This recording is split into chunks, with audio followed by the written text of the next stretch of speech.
రాజ్యం సురాణామపి ఛాధిపత్యం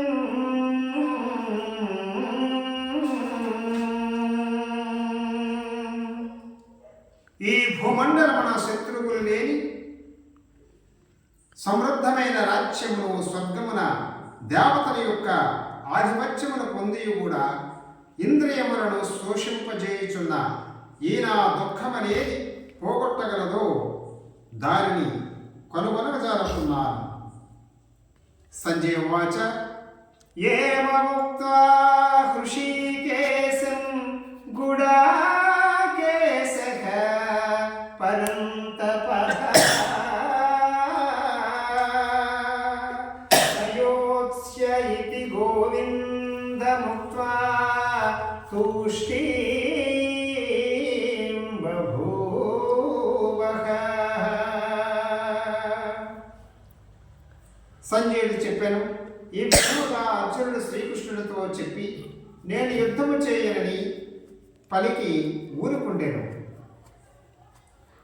తమువాచ హృషీకేశః ప్రహసన్నివ భారత సేనయోరుభయోర్మధ్యే విషీదంతమిదం వచః.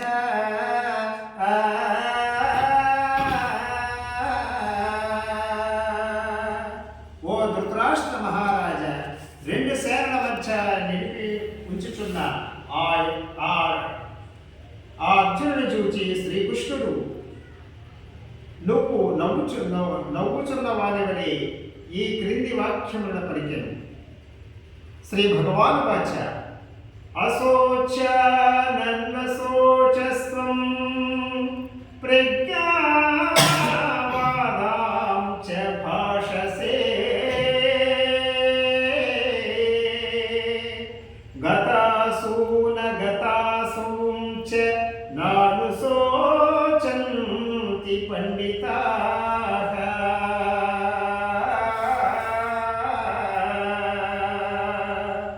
శ్రీకృష్ణ భగవానుడు చెప్పెను, ఓ అర్జున, నీవు శోకింపదగిన వారిని గూర్చి శోకించితివి, పైగా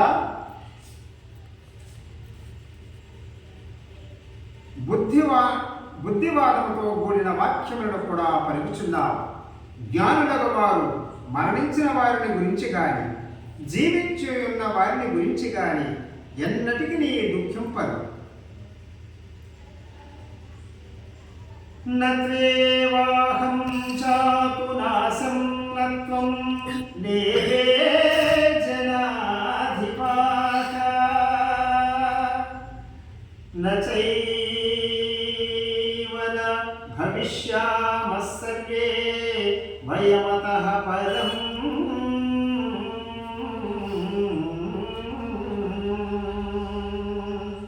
అర్జున, నేను గాని నీవు గాని యుద్ధ భూమియందు గల రాజును గాని ఒకప్పుడు లేని వారము కాము, ముందున్న లేకపోవు వారము కాము.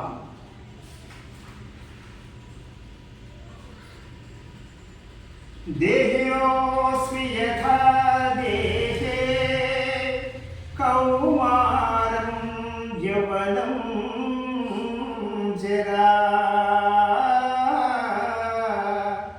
తథా దేహాంతర ప్రాప్తి ధీరస్తత్ర న ముహ్యతి.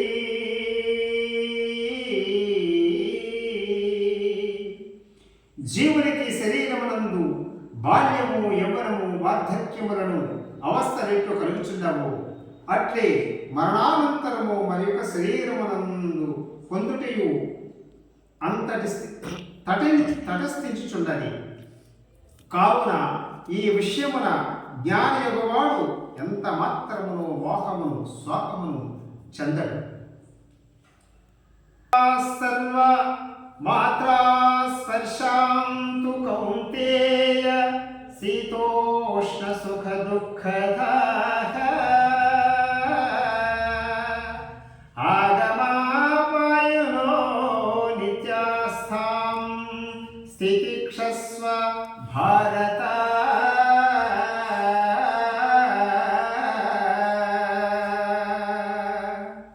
ఓ అర్జున, ఇంద్రమణి యొక్క శబ్ద స్పర్శాది విషయ సంయోగములు ఒకప్పుడు శీతమును, ఒకప్పుడు ఉష్ణమును, ఒకప్పుడు సుఖమును మరొకప్పుడు దుఃఖమును కలుగజేయుచుండును. మరియు అవి రాకపోకడలు గలవి అయి అస్థిరములై ఉన్నవి కాబట్టి వారిని ఓర్చుకును. యం హిన వ్యధయంత్యేతే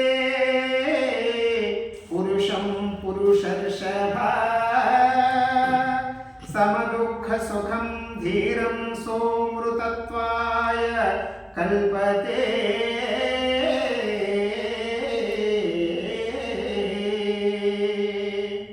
పురుష శ్రేష్ఠుడవో అర్జున, ఎవరిని ఈ శబ్దస్పర్శాదులు బాధింపవో చలింపజేయవో సుఖ దుఃఖములందు సమభావము గల అట్టి ధీరుడే మోక్షములకు అనుగుణములు. అది చివరి దాకా వస్తే నా సతో విద్యతే భావో నా భావో విద్యతే సతః ఉభయోరపి దృష్టోస్తస్త్వనమయోస్తత్వదర్శిభిః. అసత్యములై నామరూపాత్మకములై నశించు స్వభావము గలవి అట్టి దేహాదులకు ఉనికి లేదు, సత్యమైనట్టి ఆత్మకు నేమి లేదు. తత్వజ్ఞానులకు వారి రెండింటి యొక్క నిశ్చయమును బాగుగా తెలుసుకొని ఉన్నారు. అవినాశితు తద్విద్యేన సర్వమిదం తతం అవినాశమవ్యయస్యాస్య న కచ్చిత్ కర్తుమర్హతి. ఓ అర్జున, ఈ సమస్త ప్రపంచమును ఏ పరమాత్మ చేత వ్యాపింపబడి ఉన్నదో అట్టి నాశరహితమై ఉన్నదని ఎరుంగుము. ఆ అవ్యయము అట్టి ఆత్మకు వినాశము ఎవడును కలుగజేయజాలడు. అంతవంత ఇవే దేహ నిత్యస్యోక్తా శరీరిణః అనాశినో ప్రమేయస్య తస్మాద్యుధ్యస్వ భారత.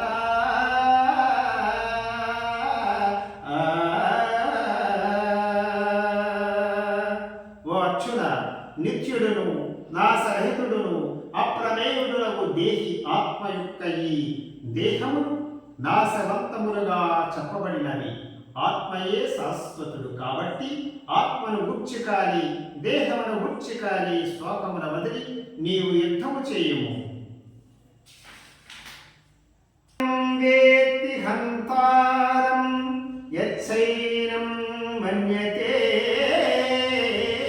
హతం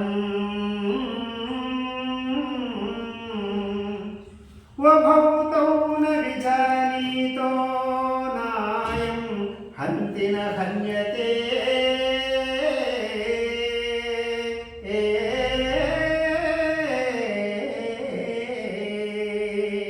ఎవడి ఆత్మను చంపవానిదిగా నెరుగునో లేక ఎవడు చంపగలవాడు వానిగా భావించునో వారిరువురును వాస్తవ మెరిగిన వారు కాదు. యథార్థముగా ఈ ఆత్మ దేనిని చంపుటలేదు, దేని చేతను చంపబడుటలేదు. నజాయతే మ్రియతే వా కదాచిన్నాయం భూత్వా భవితా వా న భూయః అజో నిత్యః శాశ్వతోయం పురాణో న హన్యతే హన్యమానే శరీరే.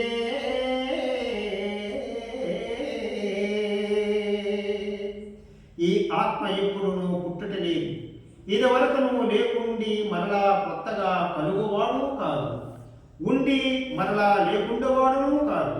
ఈతడు జనన మరణములు లేనివాడు, శాశ్వతుడు, పురాతనుడు, శరీరము చంపబడినను ఈతడు చంపబడుట లేదు. ఓకే.